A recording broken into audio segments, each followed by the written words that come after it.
Well, in 2010, I didn't make many mistakes. You know, I really avoided the big numbers, and I believe if you miss the fairways once in a while, you have to accept that bogey is not a bad score. It's very easy to make double bogeys, or even worse. Sometimes when you're in those bunkers, you can have some very strange lies, strange stands in there. So the key back then, I hit a good amount of fairways, but my putting was very good, and I think that's what we saw this year at a lot of the majors. You know, when Jordan won in Augusta and the US Open, the way he putted, that's the same way I fell on the greens 5 years ago, and that was pretty much the key. And hopefully I can do the same this year again and give it a go on Sunday. Okay, let's hit the floor over here. Number 1, please. Martin, if someone asked you to describe the specific test and challenge that this golf course provides, how would you sum that up? What makes this golf course distinct?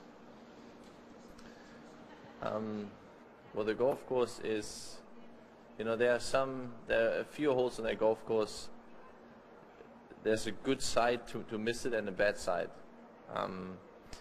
For example, if you take the 6th hole, no, that's too complicated. It's a very strange screen. Let's take, what is it, 13? 13, the par 4, a tiny dogleg to the right.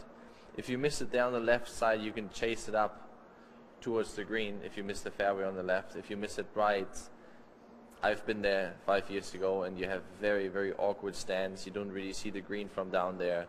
You know, you really need to know on what holes where you can miss it.